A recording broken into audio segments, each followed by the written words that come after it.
आप देख रहे हैं शिवम स्टूडियो लाइव। और प्रोग्राम देखने के लिए हमारा channel like, subscribe and follow करें। ओके, धन्यवाद, थैंक यू। तो मैं तुम्हारे घर रुकता हूँ, नहीं तो मैं जा रहा हूँ। रुक जा, पूछ ले दो पहले हमें। पूछो जल्दी। काय लली देवयानी के संग में जाए हो ना जे? पूछो। पूछ रहे काय जाओगी देवयानी के साथ में? ऐसे पूछो जाता है, शर्माए रही है। नहीं ऐसे पूछो जाता है।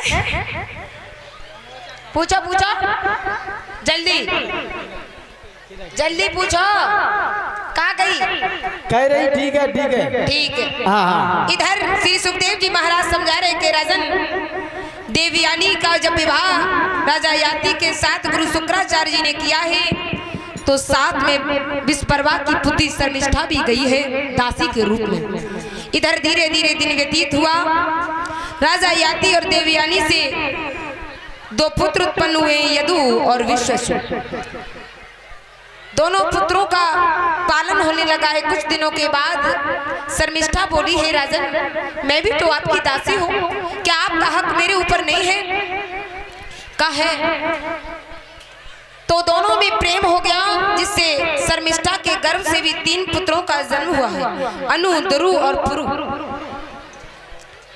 इधर जब ये बात देवयानी को मालूम हुई कि मेरे पति ने मेरी दासी के साथ संबंध बनाए हैं, तो ये बात जाकर के गुरु को बताई है। गुरु जी ने, इधर गुरु शुक्राचार्य जी ने श्राप दे दिया, कहा कि तुम ने मेरी बेटी के साथ कपट किया है, धोखा दिया है, जाओ तुम वृद्ध हो जाओ, तुम्हारा बुढ़ापा नजदीक आ जाए। आज वृद्ध हो गए हैं, लेकिन जवानी तभी आ सकती है जब कोई तुम्हें अपनी जवानी देगा। जवानी तुम्हारे पास तभी आएगी जब तुम्हें अपनी कोई जवानी देगा, अन्यथा कोई जवानी नहीं आएगी। आज राजा याति के सबसे छोटे पुत्र पुरु ने अपनी जवानी दी है। कुछ दिनों तक राजा याति जवान बनकर रहे हैं। इधर कुछ दिनों के बाद अपने पुत्र की जवानी वापस दे दी है। बोलिए वृंदावन बिहारी लाल की। धीरे धीरे दिन व्यतीत हुआ। इधर यदु नाम से यदुवंश चला है। इसी यदुवंश में बाल गोपाल ठाकुर जी का जन्म हुआ है। इसी यदुवंश में राजा उग्रसेन हुए हैं, जो कि मथुरा के राजा हैं। इनकी रानी का नाम पवन रेखा है। ये एक पतिव्रता नारी है। इसे अपने पति के सिवा कोई पुरुष अच्छा नहीं लगता। किसी भी पुरुष की तारीफ करना अच्छा नहीं लगता, अपने पुरुष की तारीफ अच्छी लगती है। अपने पति को देखना अच्छा लगता है, और किसी को देखना उसे कदापि अच्छा नहीं लगता है। ऐसा ही होना चाहिए माताओं। अपने पति के सिवा किसी और की तारीफ करना कभी मत। बुरा है भला है जैसा भी है, मेरा पति मेरा देवता है। भला है बुरा है जैसा भी है, मेरा पति मेरा देवता है। बहुत सुंदर लाइन लिखी है। तो जैसा भी है मेरा है, तारीफ उसकी करो, ना कि किसी की। उसी को कहते पतिव्रता। अब नए महाराज पतिव्रता तो बनी घूम रही, बे तो कम सुनाए तुम्हें ज्यादा सुनाए दे, ऐसा ना करियो। अब हम कछु कह लें तो कह लें, ना तो छोड़ा, क्योंकि टाइम हो रहा है ज्यादा। कल बताएंगे कि पतिव्रता क्या होता है। इधर पवन रेखा एक बार अपने पीहर गई है। पीहर जब गई तो मेला देखने गई सखियों के साथ में, श्रृंगार करके जब मेला देखने गई, इधर सखियों का साथ छूट गया। सखियां किसी और मार्ग पर चली गई और पवन रेखा किसी और मार्ग पर चली गई। जब वो किसी और मार्ग पर चली गई तो इधर हुआ ऐसा कि दोमलिक राक्षस ने राजा उग्रसेन का रूप धारण किया, क्योंकि रानी अति सुंदर थी।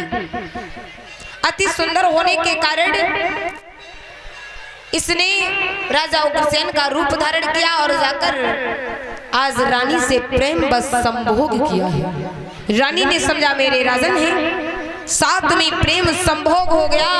क्या हुआ? जैसे ही होश में आई, देखा कि दोमलिक राक्षस अपने वेश में आ गया है। वैसे ही बोली है,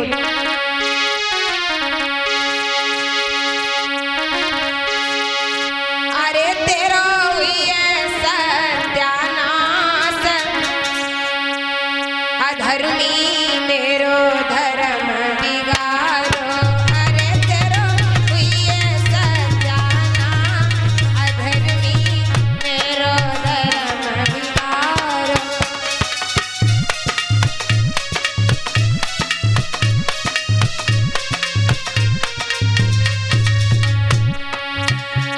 जानी मेरो धर्म बिगाड़ो, हई कलंकी करी डालो,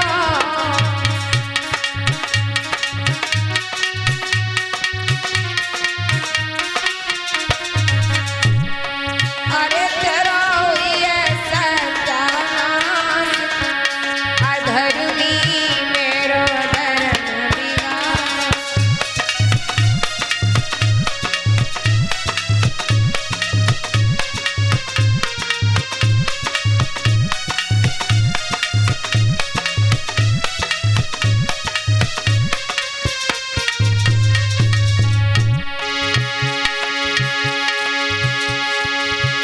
पहले जान जो लेती तो ही जलाए भस्म कर देती, अरे पहले जान जो लेती तो ही जलाए भस्म कर देती।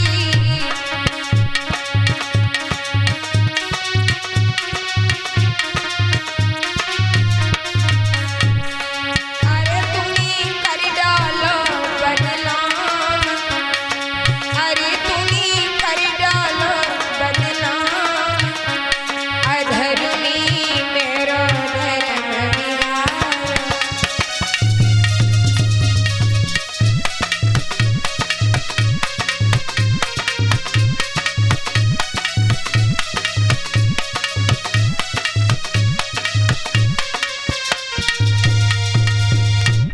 इधर पवन रेखा रोती बिलखती रह गई, सखियां पास में आई, सिंगार पूरा उजड़ा है। सखियां गई और जाकर के पवन रेखा को उसके ससुराल में छोड़ करके आई।